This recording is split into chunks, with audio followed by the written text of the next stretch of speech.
بسم اللہ الرحمن الرحیم۔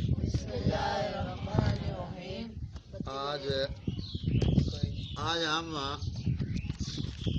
سورۃ نوح کا مختصر خلاصہ پڑھیں گے۔ آج 28 شوال المکرم ہے 1443 ہجری بمطابق 30/5/2022۔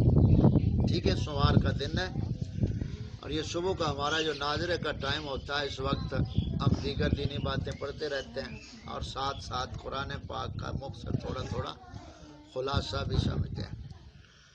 تو چلتے آج ہم سورۃ نوح کا مختصر خلاصہ پیش کریں گے اور اس کو توجہ سے سننا ہے۔ نوح اصل نام ہے اللہ تعالیٰ کے ایک نبی کا، یہ اصل میں لقب ہے نوح علیہ السلام کا، نام ان کا تاریخ میں کچھ اور آتا ہے، تو یہ لقب ہے نوح علیہ السلام کا۔ نوح نوحہ سے بنا، یعنی دن رات اللہ تعالیٰ کا پیغام قوم کو پہنچایا آپ نے، اور 950 سال آپ نے اللہ تعالیٰ کا پیغام اور اپنی رسالت کو مخلوق کی طرف پہنچایا۔ 950 سال کے عرصہ میں ٹوٹل آپ پر 92 آدمی ایمان لائے تھے، ٹوٹل 92 آدمی ٹوٹل ایمان لائے۔ اور نوح علیہ السلام اللہ تعالیٰ کی طرف مشرکین قوم کو جب بلاتے تو وہ سرکشی میں اور بڑھ جاتے۔ چھوٹے بچے بیٹا آرام سے بولنا نہیں، میں نے کہا بولنا نہیں، خاموشی سے بیٹھ، خاموش ہو جاؤ، بولنا نہیں، کوئی بچہ بھی بولے نہیں۔ تو قوم نوح میں اصل میں جو ہم بات سمجھانا چاہتے ہیں، اب یہاں دیکھو نا، اللہ تعالیٰ فرماتا ہے یہ آیت نمبر 5 میں، قال رب انی دعوت قومی لیلا و نہارا، عرض کیا ہے میرے رب میں نے اپنی قوم کو رات دن بلایا، یعنی تیری توحید کی طرف اور رسالت کی طرف ہے، تو میرے بلانے سے بھاگنا ہی بڑھا ان کا، یعنی جیسے میں ان کو دین کی طرف بلاتا وہ دور بھاگتے تھے۔ آج دیکھیں آج ہمارا مول معاشرہ کس سطح پہ ہے۔ تو یہ تو پہلے رسول ہیں نوح علیہ السلام جو اللہ تعالیٰ نے مخلوق کی طرف بھیجے تھے، اس وقت قوم اتنی دور بھاگتی تھی دین سے، اور آج پلٹ کر وہی طریق دہرائی جا رہی ہے کہ آج کا مسلح سچے دین سے کتنا دور بھاگتا ہے۔ اور آگے فرمایا اور میں نے جتنی بار انہیں بلایا تو ان کو بخشے کہ تو ان کو بخشے، انہوں نے اپنے کانوں میں انگلیاں دے لی اور اپنے کپڑے اوڑھ لیے اور ہٹ کی اور بڑا غرور کیا۔ پھر میں نے انہیں اعلانیہ بلایا، پھر میں نے ان سے با اعلان بھی کہا اور آہستہ خفیہ بھی کہا۔ تو میں نے کہا، اب نوح علیہ السلام ان کو 3 بیماریوں کا علاج بتا رہے ہیں، 3 بیماریوں کا ایک ہی علاج بتایا۔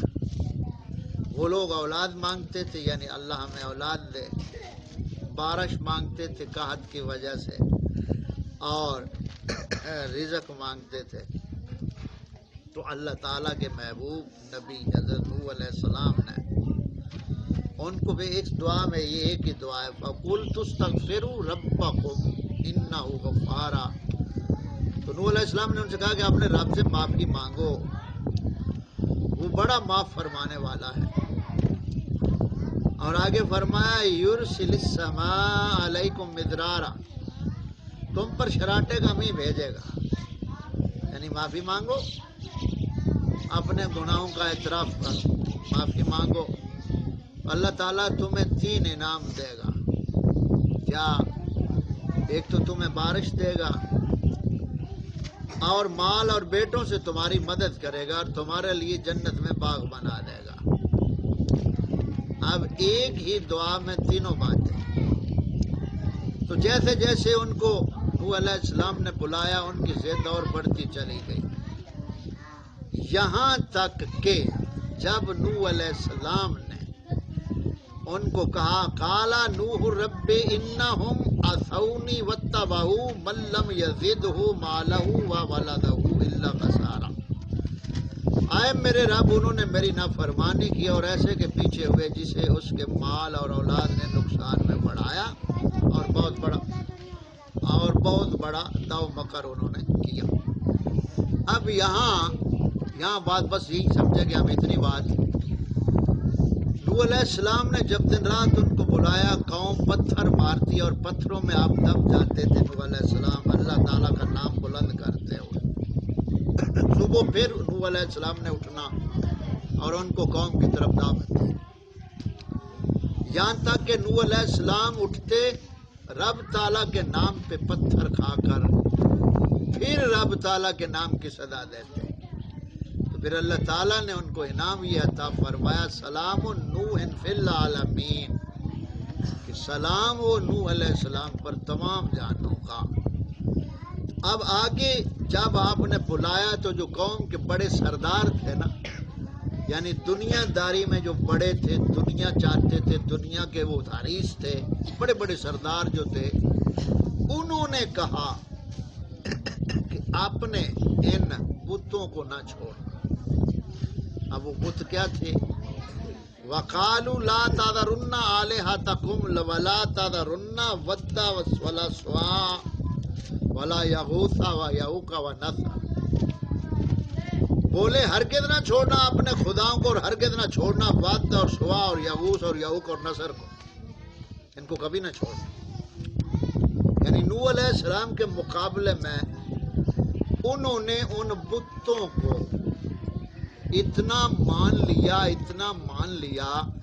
کہ نوح علیہ السلام رب کے نبی رسول کی بات نہ ماننا اور ان بتوں کی آپ مان لینا، یعنی ان کو نہ چھوڑنا. تو یہاں 5 نام ہیں، اس کو تھوڑا سمجھنا ہے آپ نے. بیٹا خاموش خاموش. اب وہ 5 نام ود، سوا، یغوث، یعوق، نصرہ، یہ 5 بخاری شریف میں جو روایت آتی ہے اس باب و تفسیر میں شاید پاک کے تحت، یہاں سے وابی بھی ایک بک بک شروع کرتے ہیں، تو یہ بات تھوڑی توجہ سے سمجھو. وہابی کہتے ہیں کہ یہ 5 جو تھے نا، یہ 5 یہ قوم نوح کے 5 بت تھے، وہابی کہتے ہیں. اور ساتھ ملا کر نعوذ باللہ وہ پینتن پاک کو بھی 5 بت قرار دیتے ہیں وہابی، کہ جیسے وہ بزرگ تھے 5 ود، سوا، یغوث، یعوق، نصرہ، تو قوم نے ان کو عبادت میں شامل کر کے رب تعالیٰ کا شریک بنا دیا تھا.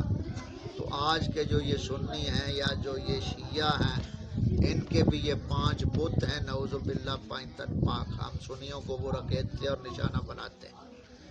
اور خیر شیعہ تو اس سے بھی آگے بڑھے ہوئے ہیں، ہم شیعوں کا تحفظ نہیں کر رہے، ہم اپنی سنیت کی بات کر رہے ہیں. شیعہ تو نعوذ باللہ علی پاک کو خدا مانتے ہیں، اور حسن حسین پاک کو نعوذ باللہ مولا علی پاک سے اونچا مانتے ہیں. اور بعض ایسے نابکار نام نہاد سنی جو پیر اور سید بنے ہوئے آستانوں پہ کہلاتے ہیں، وہ بھی نعوذ باللہ حضرت فاطمہ پاک کی ذات پاک میں بہت زیادہ غلو کرتے ہیں. نبیوں کی ماں مانتے ہیں نعوذ باللہ حضرت فاطمہ پاک کو، اور یہ گمراہی ہے، سمجھے. تو یہاں جو 5 نام ہیں نا، ان ناموں سے کیا مراد ہے؟ تفسیر جو ہے بخاری شریف میں وہ یہ ہے کہ یہ آدم علیہ السلام کی اولاد سے 5 بزرگ تھے، کاملین تھے. 5 بزرگ تھے، کاملین تھے.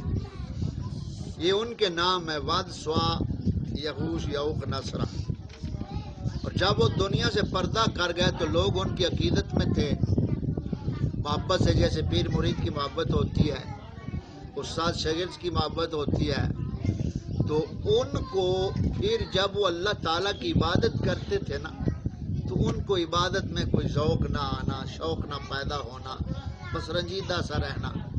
تو شیطان نے وہاں یہ اپنا داؤ ان پہ ڈالا کہ ان کی اگر میں آپ کو تصویریں بنا دوں، یعنی ان کے مجسمے بنا دوں ود، سوا، یغوث، یعوق، نصرہ کے، تو آپ کی وہ عبادت کا ذوق لوٹ آئے گا. بات سمجھ آ رہی؟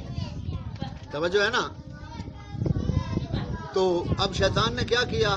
وہ 5 مجسمے بنا دیے ان بزرگوں کی صورت میں جو یہ نام ہوئے ود، سوا، یغوث، یعوق، نصرہ.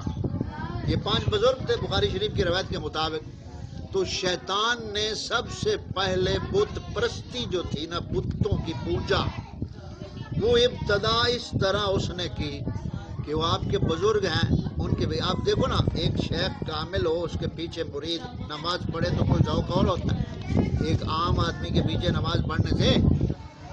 تو یہ کیفیت تھی ان میں کہ وہ کہتے تھے کہ ہماری عبادت میں وہ ذوق نہیں لوٹ رہا۔ تو اس وقت ابلیس نے بلال کو بیٹا خاموش کراؤ، تو اس وقت بس ہم بات ختم کر رہے ہیں، توجہ یہ آخری بات سنو۔ اس وقت انہوں نے ابلیس سے کہا ٹھیک ہے آپ ہمیں وہ مجسمے بنا دیں۔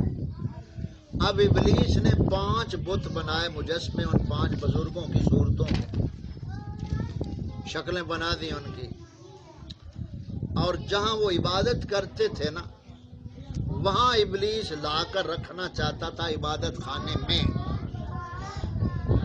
اب عقل تھی ان میں کچھ، انہوں نے کہا بھائی اب بندگی تو ہم نے خدا کی کرنی ہے، ان کو عبادت گاہ میں کیوں رکھنا چاہتے ہیں؟ تو ابلیس نے کہا ٹھیک ہے ہم باہر رکھ دیتے۔ عبادت خانے کے دروازے پہ ان مجسموں کو انہوں نے رکھ دیا۔ یہ ابتدا بت پرستی کی ہو رہی ہے دنیا میں۔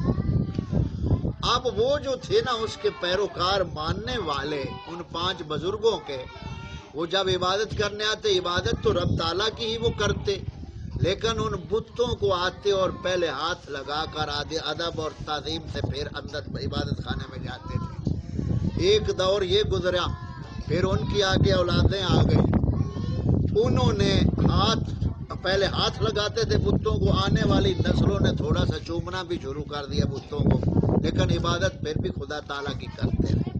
وہ دور گزرا، پھر آگے تیسرے دور میں جب آئی وہ نسل قوم، تو انہوں نے بتوں کو چومنا بھی، ہاتھ بھی پھیرنا اور بتوں کے آگے بیٹھ جانا، عبادت کی طرف نہ جانا۔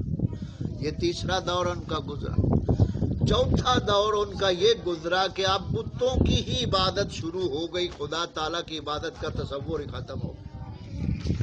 اب وہی ان بتوں کے آگے، مجسموں کے آگے ساری عرض مروز کرتے اور انہی بتوں کی ہی وہ عبادت کرنے لگ گئے۔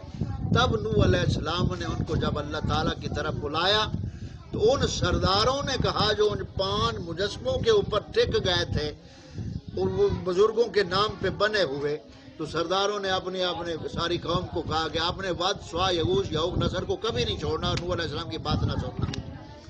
تو یہاں سے ابتدا بت پرستی کی دنیا میں ہوئی، سمجھ آئی؟ تو یہ پس منظر تھوڑا سا آپ ذہن میں رکھیں، آپ کو یہ کام دے گی آنے والے دور میں باتیں۔ تو پتہ کیا چلا کہ بزرگان دین کی محبت اگر حد سے بڑھ جائے تو پھر بت پرستی دل میں آ جاتی ہے۔ اب بت پرستی تو آج کے دور میں نہیں ہے، اب ان کی جگہ پہ شریعت پر شخصیت پرستی آ گئی ہے، اور شخصیت پرستی جو ہوتی ہے یہ بھی بت پرستی کی ہم پلہ ہوتی ہے، یعنی شخصیت شریعت کے خلاف بات کرے تو مومن وہ نہیں مانتا، اور جو شخصیت شریعت کے مطابق بات کرے وہ شخصیت اس کی بات مانی جاتی، کیونکہ وہ اصل میں تو شریعت کی بات کہہ رہا ہے۔ نہیں سمجھ آئی بات؟ اب آج کے دور میں وہاں بت پرستی کی لعنت تھی، آج کے اس دور میں شخصیت پرستی کی لعنت ہے، شخصیت پرستی۔ اب مثال کے طور پہ پیر شریعت کے خلاف ہے، اس کے ہزاروں مرید ہیں، اب پیر شریعت کے خلاف ہے، اب کوئی حق والا پیر صاحب کے کہے کہ پیر صاحب یہ آپ کی بات شریعت کے خلاف ہے، پیر کہے گا میں کیسے شریعت کے خلاف، تم زیادہ جانتے ہو مجھ سے۔ اب جتنے بدھو مرید ہیں اس پیر کے، اب وہ پیر کی بات مانیں گے، شریعت چھوڑ دیں۔ اب یہ ہے شخصیت پرستی، یہ بت پرستی سے زیادہ سخت ہے جو شریعت پرستی، سمجھ آ گئی؟ تو یہ بت پرستی وہاں سے چلی اور وہ منتقل ہوتی اس کے رنگ بدلتے آج یہاں شخصیت پرستی وارد ہے۔ تو شخصیت پرستی بھی لعنت ہے، بت پرستی بھی لعنت ہے، دنیا پرستی بھی لعنت ہے، خواہش پرستی بھی لعنت ہے۔ ہدایت کیا ہے؟ حق پرستی۔ ہدایت کیا ہے؟ حق پرستی۔ تو یہی ہم پڑھ رہے ہیں اور سمجھ رہے ہیں اور اسی بات کو ذہن میں بٹھانا ہے۔ آخر پہ نوح علیہ السلام نے جب ان کو دیکھا کہ وہ حد سے بڑھ گئے ہیں تو نوح علیہ السلام نے اب ان کے لیے بد دعا کی، جسے دعا کہتے ہیں. نوح علیہ السلام نے یہ دعا مانگی ان کے لیے.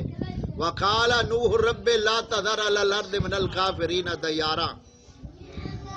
آئے میرے رب، میں نے ان کو دن رات تیری طرح بلایا، ظاہر بھی چھپ کر بھی ہر طرح سے بلایا، لیکن ان کی سرکشی بڑھتی گئی. اے میرے رب، ان کافروں میں سے کوئی بھی زمین پہ زندہ نہ چھوڑ، ان سب کو ختم کر دے. تو نوح علیہ السلام نے یہ دعا مانگی کافروں کے بارے میں. اے میرے رب، ان کافروں سے کوئی بھی زمین پہ چلتا مت چھوڑ، زندہ مت چھوڑ کافروں کو. تو کافروں کے خلاف بد دعا کرنا یہ نبی کی سنت ہوئی یا نہیں؟ نبی کی سنت ہے نا. تو جو آج کا کبھی آپ نے سنا ہے کافروں کے خلاف بد دعا ہوتی ہوئی؟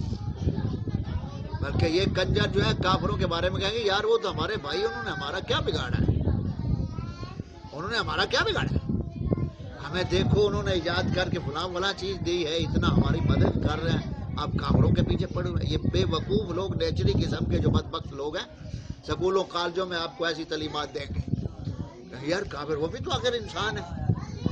تو بولا جی کیا جڑا بیٹی دے دے لے لا، رشتہ دے لا، یہ بہتے چنگے نہیں تو رشتہ دے لا. سمجھ نہیں آئی؟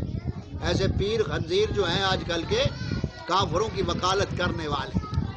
اور اقبال علیہ الرحمن نے جو بات کی تھی اپنی شاعری میں اس امت کو بیدار کرنے کے لیے، وہ دعائے نوح ہی کا ترجمہ تھا.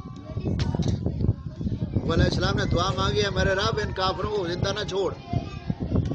تو اسی آیت کا ترجمہ علامہ اقبال نے ایک شعر میں کیا تھا، اور وہ شعر کیا ہے؟ آپ فرماتے ہیں دل مرد مومن میں پھر زندہ کر دے، دل مرد مومن میں پھر زندہ کر دے وہ بجلی جو تھی نعرہ لا تذر میں. یہ لفظ لا تذر جو میں نے آپ کو پایا، لا تذر، رب نوح علیہ السلام فرما رہے رب لا تذر، لا تذر نہ چھوڑ. یہی دعا جو ہے یہ علامہ اقبال علیہ الرحمہ مانگ رہے ہیں کہ یہ مولا اس امت محمدی صلی اللہ علیہ وسلم کے دل میں وہ آگ پھر ایک بار جلا دے جو نوح علیہ السلام نے کہی تھی رب لا تذر. اے میرے مولا اس امت کے دلوں میں اس آگ کو جلا دے جو کافروں کے خلاف بغض رکھے اور کافروں کے خلاف بد دعا کرے جیسے نوح علیہ السلام نے کی تھی. دل مرد مومن میں پھر زندہ کر دے وہ بجلی جو تھی نعرہ لا تذر. تو اقبال یہی جگاتا گیا اور یہ قوم سوئی ہوئی ہے. تو آگے نوح علیہ السلام نے جو دعا مانگی، یہاں وابیوں کا بھی جو باطل عقیدہ ہے اس کا بھی آپ رد ساتھ سے رکھ لیں. آگے نوح علیہ السلام فرماتے ہیں یعنی ان کی دعا ہے اِنَّكَ إِن تَذَرْهُمْ، بے شک اگر تو انہیں زندہ چھوڑے گا، یُضِلُّ عِبَادَكَ، تو تیرے بندوں کو گمراہ کر دے گا، وَلَا يَلِدُ إِلَّا فَاجِرًا كَفَّارًا، اور ان کے اولاد ہوگی تو وہ بھی نہ ہوگی مگر بدکار اور ناشکر. اب یہاں دیکھیں نوح علیہ السلام کی بات ہے، قرآن پاک نے بیان کر.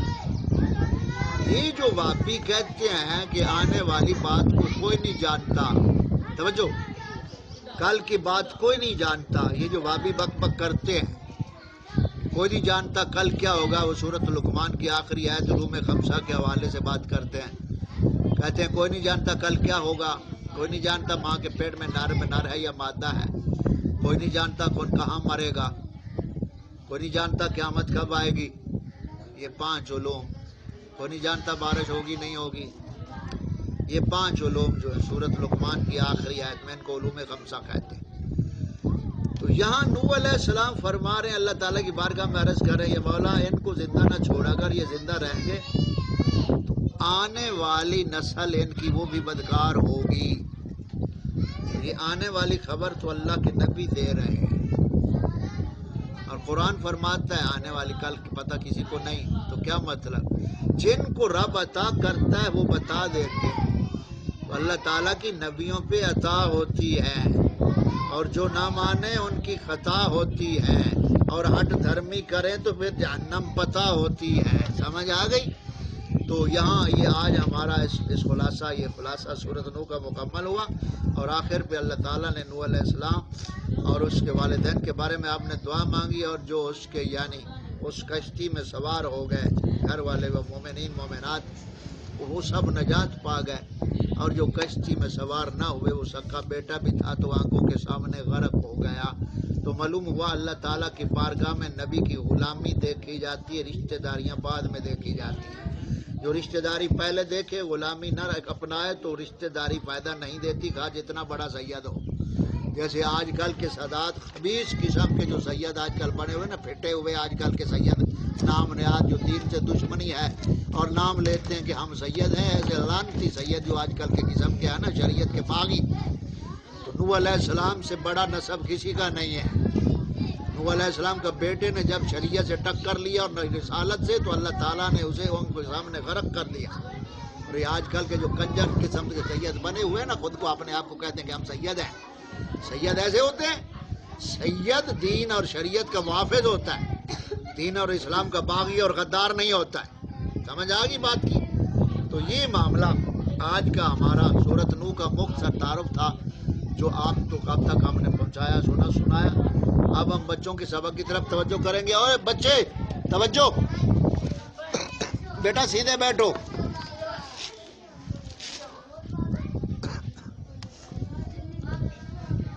تمام بچے سیدھے بیٹھو۔ تو یہ تقریباً سورۃ نوح سے متعلقہ جتنی معلومات ہیں یہ آپ کو ذہن نشین رکھنی چاہیے۔ یعنی خلاصہ سورہ نوح کا کیا ہے؟ سب سے پہلے بت پرستی دنیا میں کیسے ہوئی، پھر ان کے خلاف اللہ کے نبی کی دینی غیرت جو تھی، آپ نے دعا مانگی کہ اللہ ان کافروں کا بیڑا غرق کر دے، ان کو دنیا سے نیست و نبود کر دے۔ اور پھر آپ کے بعد دعا کے بعد ہوا بھی ایسے، طوفان نوح آ گیا اور ساری قوم جو مشرک تھی وہ غرق ہو گئی آنکھوں کے سامنے، اور جو بچ گئے تھے وہی نجات پا گئے کشتی میں جو تھے۔ یہ ابلیس بھی کشتی میں سوار ہونا چاہتا تھا، بے وقوف جو ہے ابلیس، اور وہاں ہر چیز کا جاندار کا جوڑا اس میں سوار ہوا تھا کشتی میں، جہاں سے پھر یہ آگے ساری مخلوق چلی تھی۔ ٹھیک ہے، تو آگے اب ہم دوسرے سبق کی طرف چلتے ہیں۔